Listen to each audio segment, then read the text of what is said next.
Hey, welcome back to Crimes and Closets. This is Beth in my closet in North Carolina. This is Christy in my closet in St. Louis. Happy Monday. Happy Monday, Beth. How's it going? It's going right along. Yeah? Right along as it should, I suppose. Well, we're in April, or at the end of April-ish. And things are slower. Mm-hmm. We were so busy, and I just feel like, I'm still busy. You're still busy.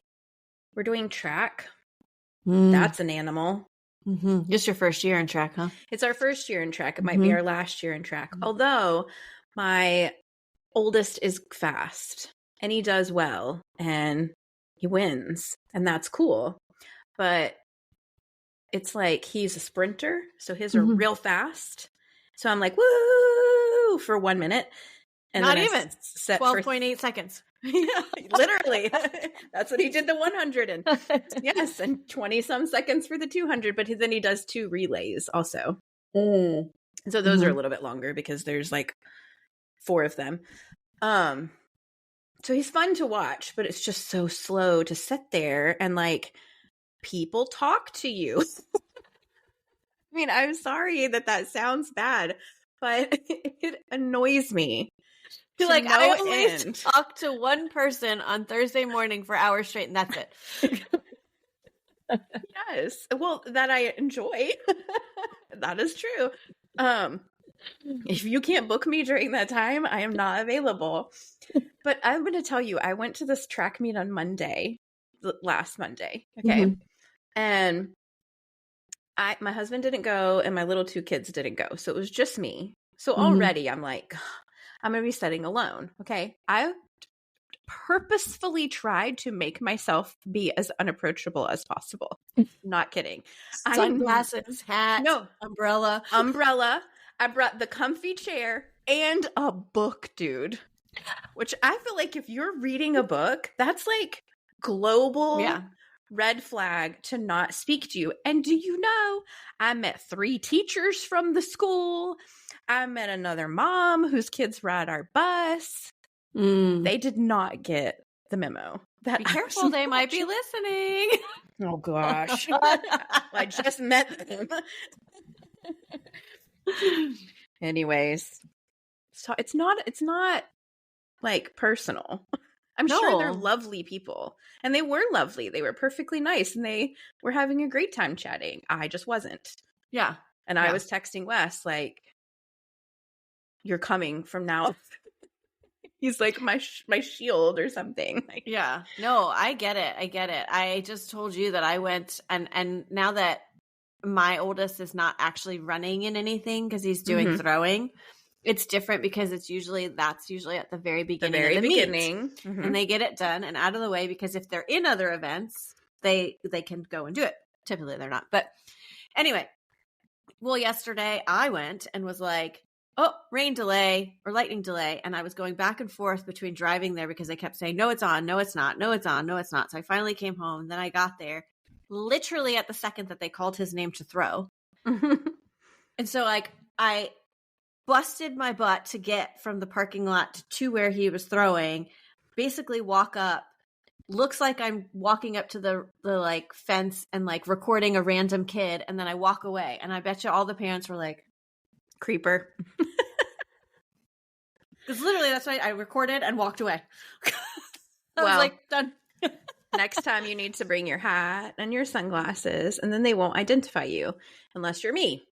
And I sat at the very top. And don't you just feel like if you sit at the very top, like you don't want to be around people? Like if you want to be around people, you sit in the middle. Yeah, I see all you middle people down there chit-chatting away and planning play dates and all that crap. Come over for a barbecue. I don't sit with you. Yeah, if you're on the top, you're just chilling, waiting, whatever. If you're at the gate, then you're like in the race. Don't talk to me because my kid's going and whatever. Those are the 2 places. No, don't talk. Middle, fine. What the best part is, so my son is the same way. My son that was in the track meet, he's very like. And we say we're extroverted introverts or whatever. And so he was like, on the way home, we leave. And I was like, hey, you did really good in that, whatever it was that he won. And he was like, oh, can I see the video? And I was like, oh, buddy, I didn't take a video. And he was like, oh, seriously? Why didn't you take a video? And I was like, but I was up there and all these moms and teachers and stuff were talking to me. And he was like, oh, you were overwhelmed. I got it. I was like, yes, I was. Thank you. Thank you for seeing me. Literally. But then he was like, Dad needs to come because he always takes a video. Because Wes would love it. He'd sit there and he actually would sit in the middle. Yeah. And be inviting people over for beers and barbecue. Well, yeah. And you know, it's really funny that you're saying that he said Dad would video, because now I videoed because I was the only one at the event, and I was like, and it's like 2 seconds and whatever. But the other day I took my youngest for hitting lessons, and his hitting coach was like, hey, have you gotten any video of him hitting? And I was like, no. And he's like, what? Well, I need to see him in a game. And he goes, and I was like, well, I'm sorry, but my husband's more of the video taker and he hasn't been at a game. So last night we were there and I was like, video. Yes, video. So for some reason, Emery is usually the videoer. And yeah, interesting. I am for track meets. It's weird. I don't know why. See, I will video for football because I actually do like to watch it back. Or like show people. Well, I videoed one track meet. I sent it to you, actually. His first track meet, that race he won. Did I do it? I felt like Wes videoed it and then sent it to you and then you sent it to me. That probably was my impression of the video. Yes, because I think I was in the video. Yeah. Mm-hmm. Oh, okay. I remember now. Well, I sent it. I think it was more, I heard you like cheering and I'm like, no way that she's holding this camera that straight and cheering like that. All right. Well, I was there. At least I cheered and got up from my seat and did great. The last one, not so much. I'm bringing my umbrella again today. Okay, so you guys tell us your experience. They probably all think I'm just like a crazy mean person who doesn't ever want to be nice to people. I'm not. Well, I'm just saying. I think it just comes with age, honestly, because I was never. Now I'm like, I have my friends, people. I don't need anybody else. Mm-hmm. Thank you. Speaking of our friends, we have 2 new friends over in the closet on Patreon. We have Sharina Peterson and Amy M. Oh, thanks for joining. Yeah, Amy is my neighbor, actually. Yes. So yay, Amy. Welcome in, ladies. There's lots of content over there. In fact, whenever she joined, I was like, there's a lot over there for you to catch up on. And I looked and there's like 55 episodes. Oh. Yeah. So it's a lot to do. It's a lot.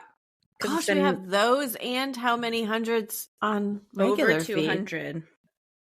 We're nailing it. Wow. Yeah. So lots to do. So thank you very much. And that's all my business. Do you have any business? Yep. All right. Well, I have a case for you today. Great. Here we go.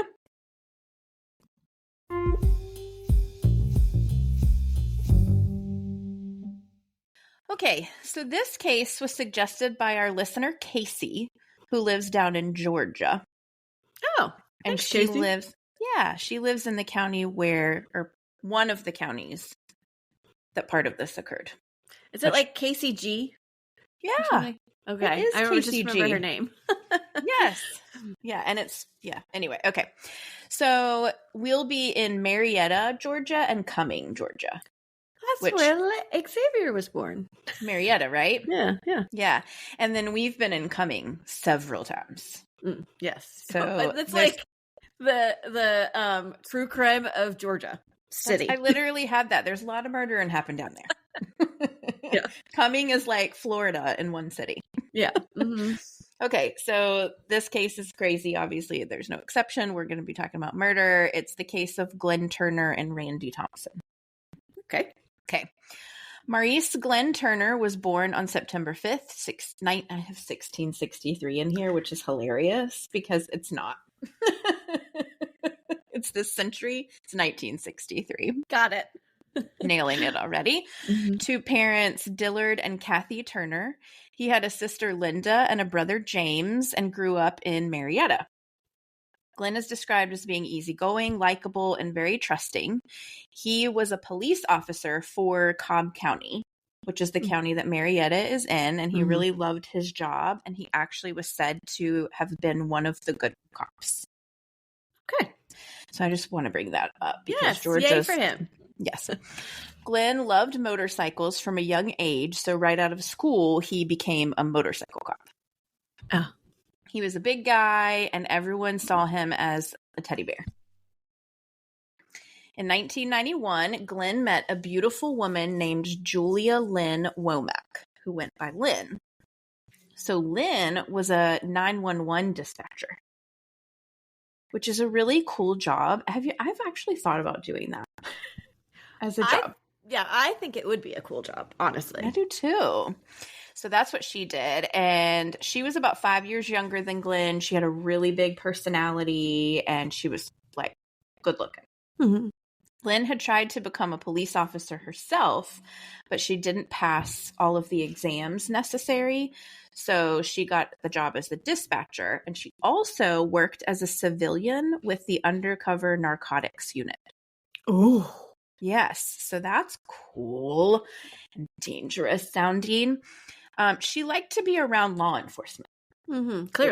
It was like a thing that people said about her. And so even when she wasn't like working with law enforcement, she always was hanging around the bars where the local cops would frequent. Mm. And she was friends with a lot of the police officers in Marietta, which is how she met Glenn. Do you remember the cop bar in Wausau? Didn't we take you there? Yeah, that picture of Emery and Wes is from that place. Also, I have a picture in front of a thing like a mugshot.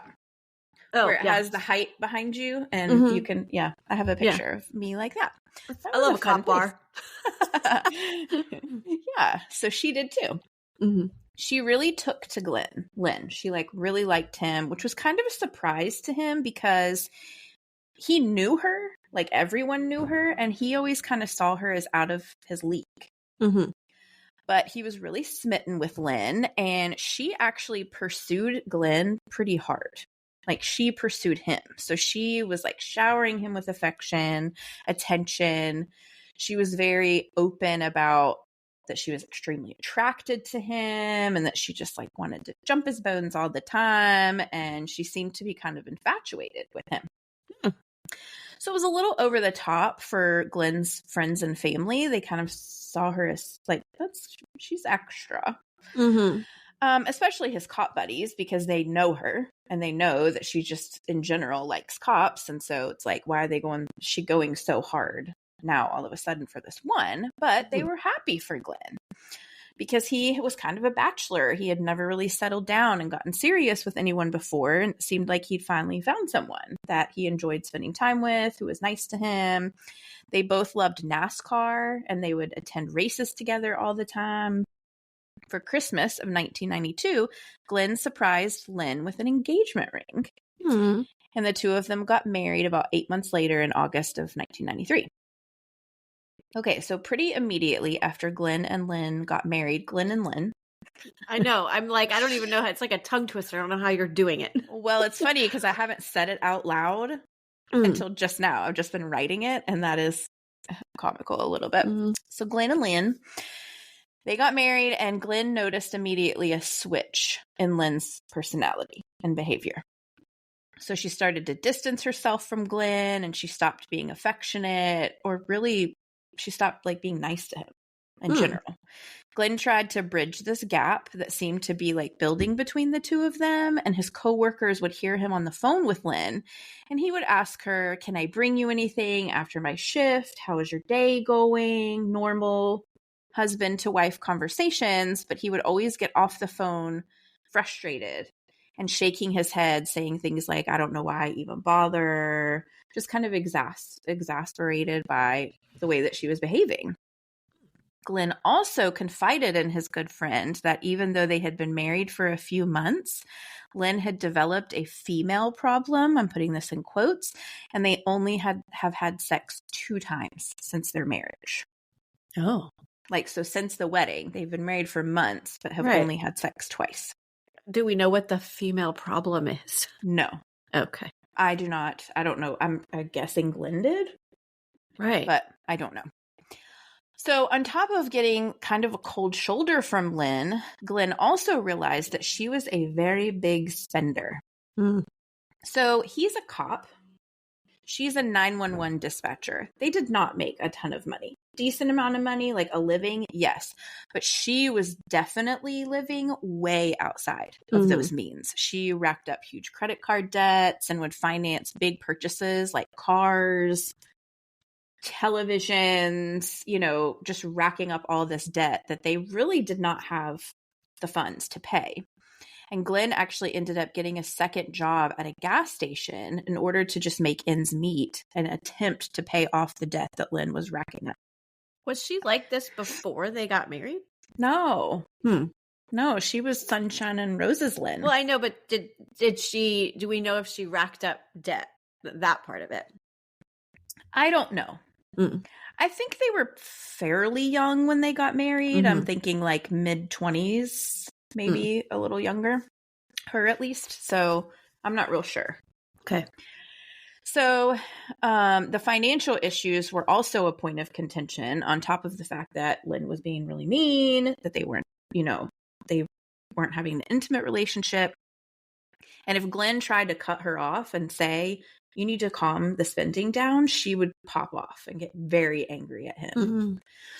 So just a few months into their marriage, Glenn and Lynn began sleeping in separate bedrooms and almost never spent time together or really even spoke. So they're already living the roommate life. This is literally like months after they got married. So Glenn was heartbroken by the way that Lynn was treating him, and he was confused and just sad about the whole situation and stressed about the money problems. But he did try to work on the marriage for a while and like attempted to do things, but he finally got fed up and he told Lynn that he was going to leave and file for divorce. He made arrangements to move out of their house and move in with his dad. So he was supposed to move out towards the end of February of 1995. Which is about 18 months into their marriage. But a week or so before he was supposed to move out, he got really sick. Like he came down with a stomach bug. And so it was like all postponed because he was just so sick. He was like, forget it. I'm calling into work. I feel bad. He was like throwing up, having stomach pains and like other issues that go on when you have a virus like that. So Glenn called into work 3 days in a row, which his friends and coworkers said he had literally never done his whole life. Like they were like, he was on death's door. Like he was so sick. So his friend called to check on him, and he said he had never been this sick his entire life, and that he thought he was actually going to go to the hospital to see if he could get something to like help with the throwing up. And, he probably felt dehydrated and all that stuff. So Lynn actually did what she could to help Glenn because they're still living together at this point. And even though their relationship was coming to an end, she would like bring him fluids, like help him clean up. And finally it got too much for even her. And so she took Glenn to the emergency room. So she started acting nice again to him when he got sick? I don't know that that's necessarily true. I think that she just was like, oh my gosh, he is really sick. Like she was living in the house with him. Like, obviously she's not going to let him sit in his own vomit or whatever. Like, she helped. And she took him to the emergency room. So he was diagnosed with the flu and was given IV fluids and medication, and he started feeling better. The medication helped, and so he was sent home. There was no reason to be concerned. Glenn was 31 years old, young, healthy, active, no medical conditions. They had no reason to believe that he would not recover with like rest and medicine. And he did start to feel better to the point that he was finally able to eat something for the first time in days, which was great.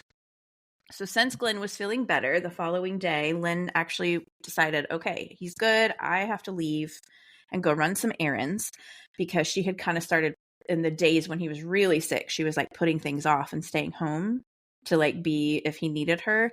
So she decided she could go. She felt comfortable. He was doing better. So this is Friday, March 3rd. Lynn and Glenn, she got him settled and she left to go run errands. When she came home a few hours later, she found Glenn in his bed, unresponsive, covered in his own vomit and other like bodily fluids.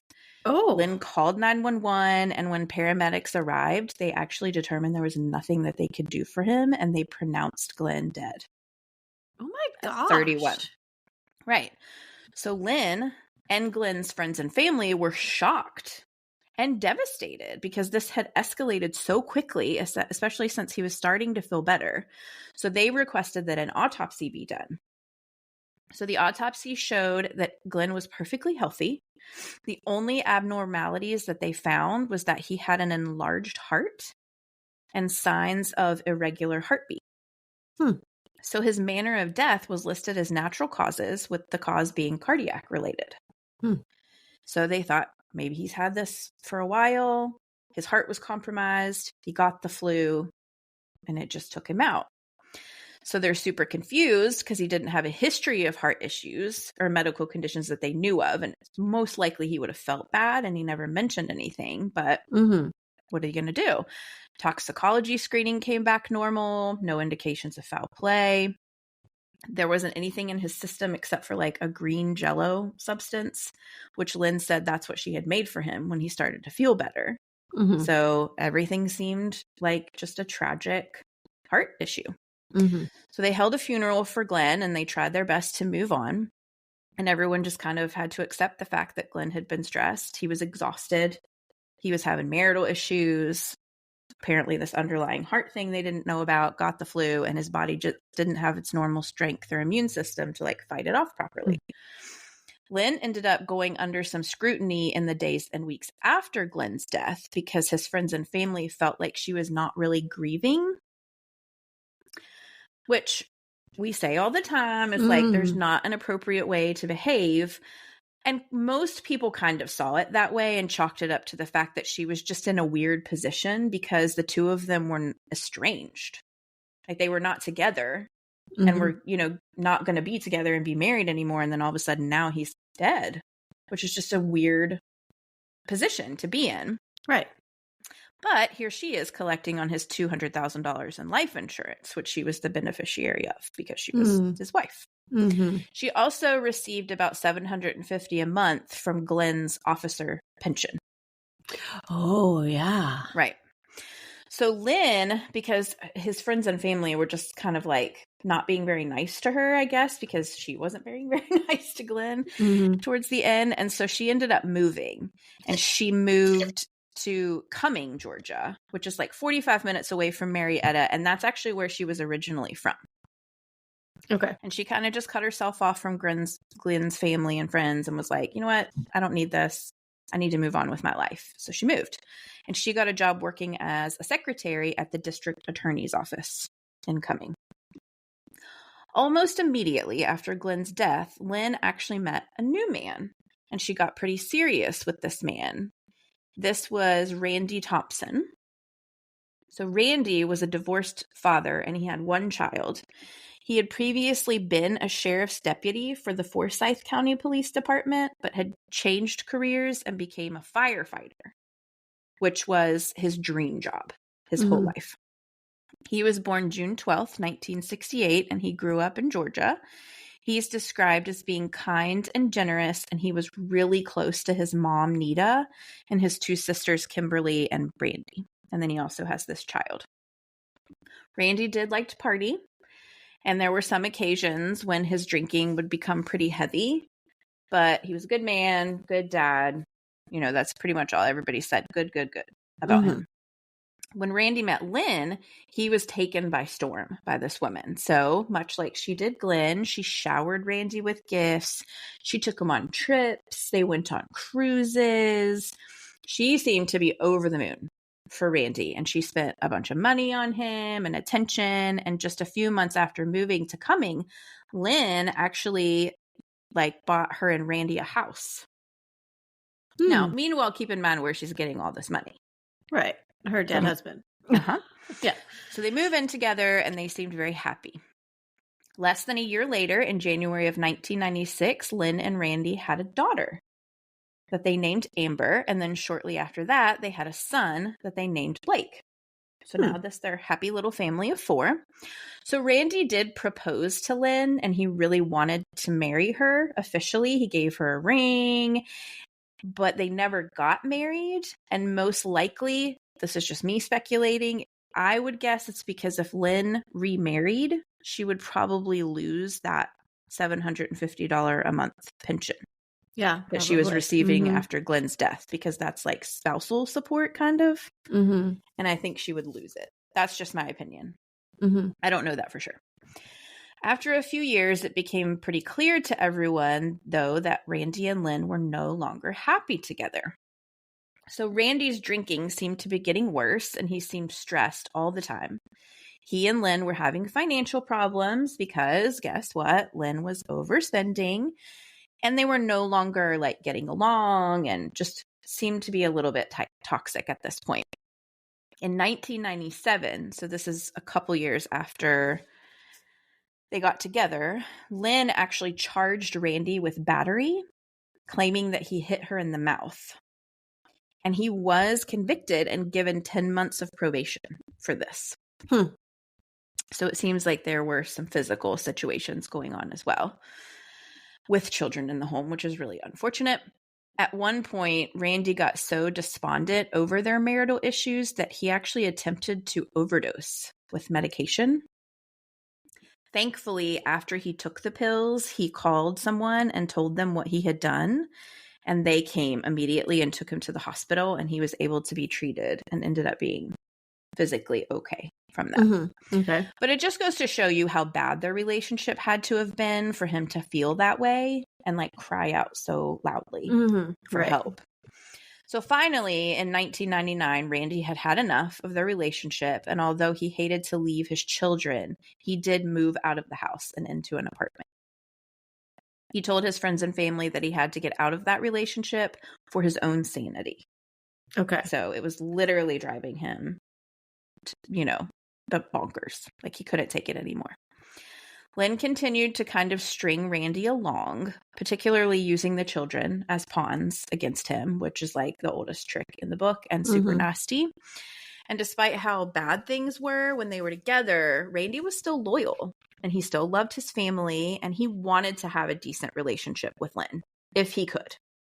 That was his desire. Like, I don't know if he necessarily wanted to be with her anymore, but he wanted to have a friendship and a relationship and co-parent. On January 19th of 2001, Lynn invited Randy to meet with her to discuss like the children and their relationship and even a possible reconciliation, which he was kind of unsure about, but at the same time was like, I'm going to hear her out. Like, I love this woman and she's the mother of my children. So Randy went to the meeting and everything seemed to go well. So not long afterwards, Randy actually came down with a really bad stomach flu. He was throwing up. He was having stomach pain. He was even so sick that he was like hallucinating. So like, I don't know if that was fever induced or whatever. So his sister and mom, who he was really close to, were very worried about Randy. And so they would check up on him and they finally urged him to go to the hospital and get some help, which he did. Randy was given IV fluids, like anti-nausea medication. He started to feel better. And so they sent him home. So after that, a few days went by and no one heard from Randy. So he was like calling out sick to work. And then all of a sudden he just wasn't calling.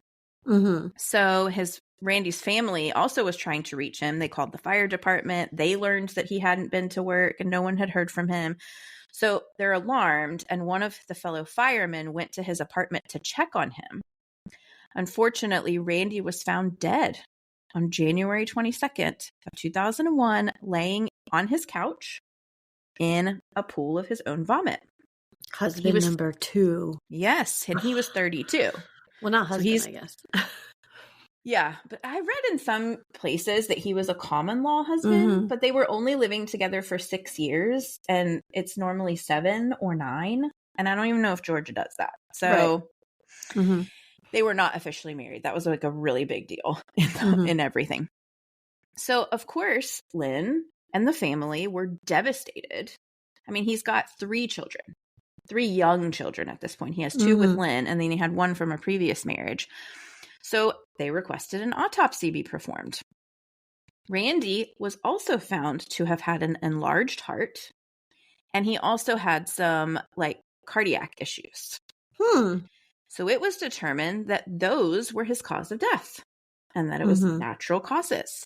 Nothing else was found in his system, and he had no other medical conditions or issues. No foul play was found. So again, the family is heartbroken, especially for the children, and they all just tried to accept that he, had these underlying issues, whatever. Okay, you have to remember, this is a different town, and they know nothing about Glenn. Okay, that's so the exactly family, what I was just thinking. Like they don't connecting know. it because no, they're not. Yeah, they have no knowledge of it whatsoever. So this was really hard, like for them to stay with like support the kids and stuff after Randy died, because Lynn kind of started to back away, much like she did after Glenn's death, and she really wasn't letting them have contact with the kids like she should have. Until one day, Randy's mom got a letter from a woman who said that she was the mother of a man named Lynn Turner. So this woman wrote that she had heard about Randy's death through some of her son Glenn's police officer friends. So Randy is still kind of in this like police civil servant arena. And they had heard about his death, and they said, oh, he just got the flu and then ended up having cardiac issues. And so Glenn's friends were like, dude, our friend died the exact same way like a few years before. That's weird. So the similarities in the two deaths were chilling to everyone who was, surrounded by Glenn. And to top it off, both men had been in a romantic relationship with the same woman, Lynn Turner. So that is the connection. So at this point, Randy's family is like, what the heck? This is crazy. This is suspect to us. And so were Glenn's, who apparently were already like suspect in side-eyeing Lynn anyway. So they joined forces and began working together to see if they could figure out what happened to these two young, perfectly healthy men, and to figure out how it was possible that their deaths were identical. Right. And poor Lynn, right? Like, how could she have been so unlucky to have both men in her life die tragically so young in the exact same way? Yeah, I don't know if I'm on the poor Lynn train. So law enforcement at first kind of threw their hands up and said, like, listen, their deaths were ruled as natural causes. What can we do? Like, there's nothing to investigate here. We have nothing. But the family refused to let it go. So they actually contacted the media and journalists and put Lynn on blast, trying to get these two cases attention and like demanding the public to like help them get answers for Glenn and Randy's death. So one journalist took a real liking to this particular story, and she decided that she was going to help this family. And she had a little pull because she was a very successful journalist in that area. And she started pursuing like all of this and investigating it and really doing like the cop's job. So she was able to find out that Lynn had actually started dating Randy 9 months into her marriage with Glenn. Oh. So they were together and she was pursuing him while she was married to Glenn. She was married to Glenn for 18 months. So after 9 months of being married, she was already like having an affair. So that's why she moved to Cumming. That's why she moved to Cumming, because that's where he lived. Now, she told Randy and his family when she did move to Cumming that she was divorced. So they knew nothing about Glenn. Like I said, knew nothing about that he had died, all of that. The journalist also found out that Lynn had been the beneficiary of Randy's $200,000 life insurance policy. So Randy is boyfriend. Get this. In between Randy's funeral and driving to the cemetery, Lynn called the insurance company to request a payout. Did not even bury the man. I mean, how obvious can you be? Okay, but she was surprised to learn that Randy had actually let the policy lapse because he didn't pay the premiums. So it was discovered, which, you know what? Well, we'll get there. Okay. It was discovered that just days before Randy's death, Lynn had visited an animal shelter, and she had said that she was having a stray cat problem and asked to buy the drugs to euthanize the animals. No. like on her own. So the shelter employee was like, no, Yeah. we're not going to sell those to you, ma'am. Who are you? No. So the family, with the help of this journalist, who is like an amateur detective, a pretty dang good one, in my opinion, took all of this information to police. Like, isn't this coincidental? Right. Finally, they agreed to let a medical examiner take another look at Randy's autopsy. And I think this medical examiner was like a more specialized one. So he found, and it was interesting, I watched the forensic files on this, and they were saying, like, you know, if you suspect that somebody has been like drugged or poisoned, you can't just globally test for every little single thing that they might be, you know, have in their system. You have to kind of know, like, oh, it's probably the drugs that are used to euthanize animals. Let's test for that, or whatever. Right. Like, you can't. So it's really hard. You have to really narrow it down. But anyway, so this medical examiner was looking at Randy's autopsy to see if there was any indication that he did have substances in his system. And he found in Randy's kidney that he had this crystal-like substance. So the presence of this is an indicator that the person has ingested a chemical compound called ethylene glycol. Do you know what that is? No. It's the active ingredient in antifreeze. Oh, yes. Then what? Yes. Okay. Okay. We've had antifreeze things before. Right. Exactly. Okay. So he said, I think this man had antifreeze in his system. So he tested Randy or his organs, I guess, for antifreeze. And they actually found that he did have a lethal dose of antifreeze in his system at the time of his death. Huh. So at this point, his death was ruled a homicide, and Lynn was the prime suspect. Lynn immediately got an attorney. She denied these claims. I didn't do it. Investigators at that point didn't have enough like forensic evidence to say that Lynn had actually poisoned Randy, but they were like, but you did though. We know you did. Yeah.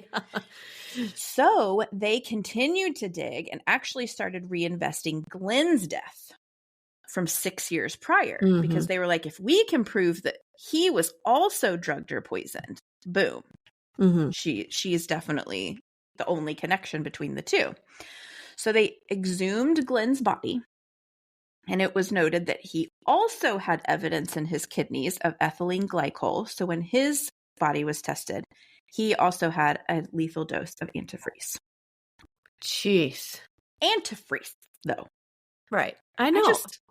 Anyway. It boggles my mind how awful that stuff is, but it doesn't have a taste. Well, I'm actually going to talk about that because I did dig into this, because I was like, yeah, I'll get there too. I had the same concern.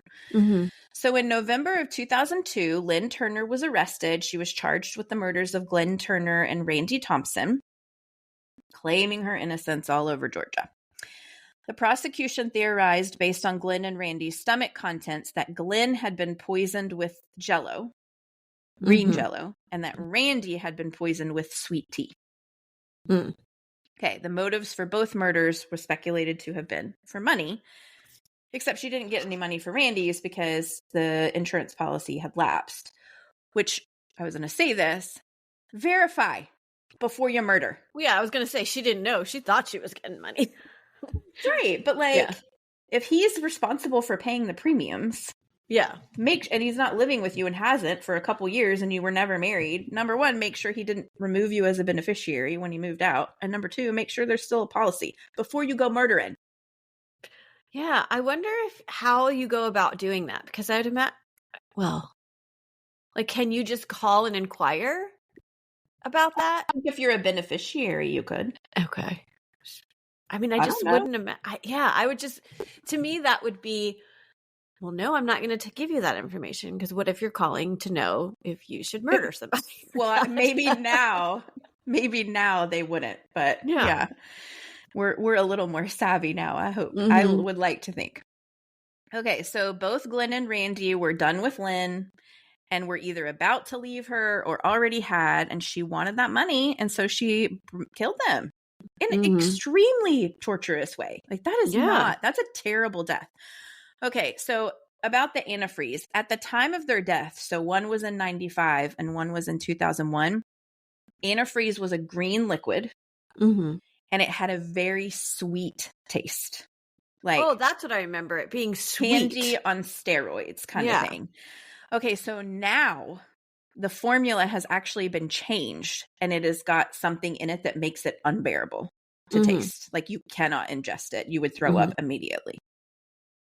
So that's good. Can't be poisoned with antifreeze anymore.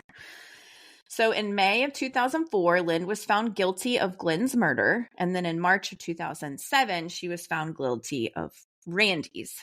She was given life without parole for both murders and was serving her sentence at the Metro State Prison in DeKalb County, Georgia. However, in August of 2010, after serving 6 years of her life sentence, Lynn Turner was found dead in her shared jail cell. Did she poison herself? Yep. She died of an overdose of her blood pressure medication. Oh. So apparently she had been hoarding her medication instead of taking it like she was supposed to, and she kept it until she had enough to cause her own death. What a coward. So her death was ruled a suicide. Total coward, absolutely. So I actually read in one article a quote that said that they felt like her death was deserved because she killed by poison and then she died by poison. Not only the poison that she ingested herself, but also her black soul that led her to kill other people and need to ingest medication to kill herself. Okay. Lynn and Randy's children, so they had 2 children, were raised by Lynn's mother. At the time of Lynn's death, they were only 12 and 14. Wow. So all of this happened in very, very young ages. I don't know about Randy's other child. I mean, he was older for sure, he or she. But that child is not named, so I don't know. Lynn claimed that she was innocent until the day she died. Friends and family commented that these were both good men that unfortunately fell in love with the she-devil. And they did think that her, literally a direct quote, that her death was upsetting, but that they did not. They're like, we're not mad about it. Like, it is what it is. Okay, so our listener, Casey, who suggested this case, she lives in the same county that Randy lived in. So Forsyth County.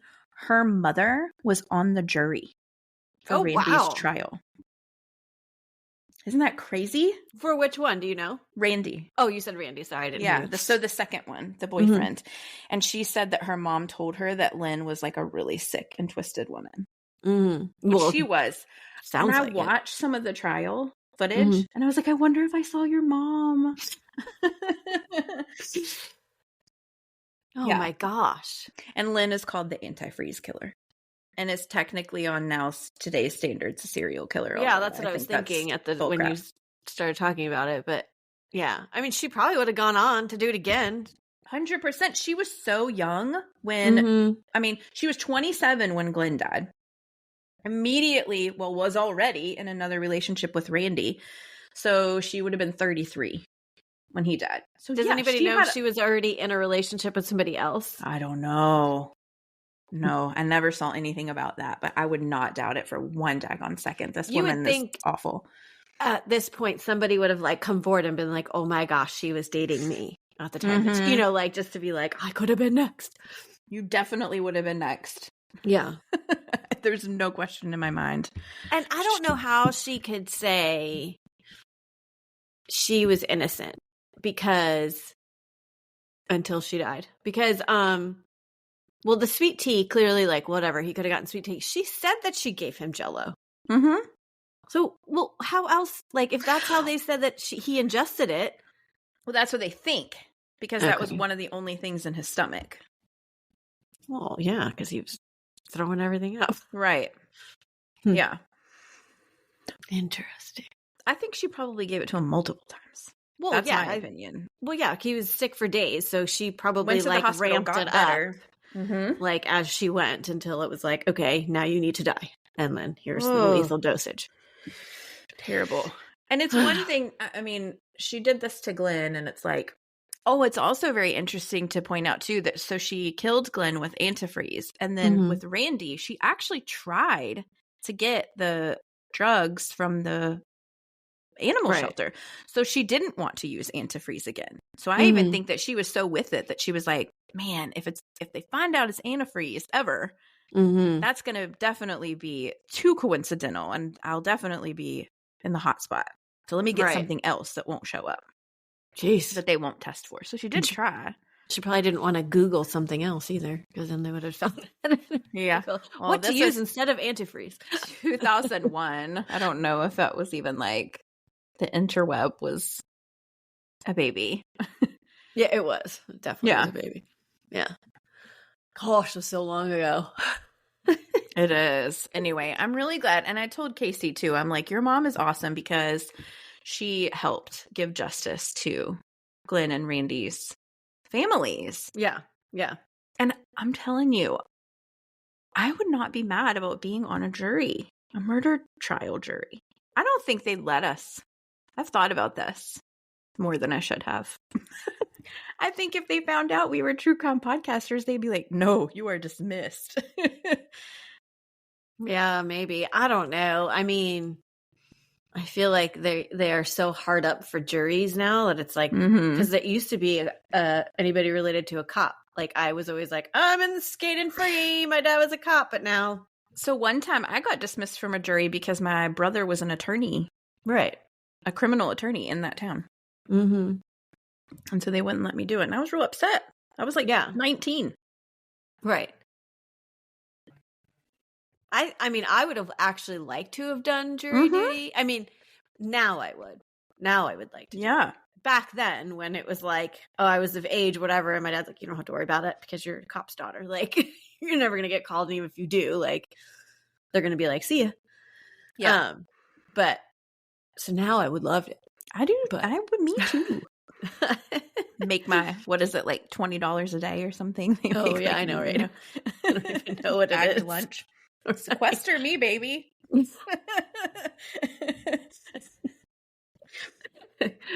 Oh man, wow. Well, I'm not sad that she's dead, but and also we should say being on a jury would be a really stressful job to have to determine the course of the person's life. Like we make light of it, like it'd be so fun, but like that'd be super heavy.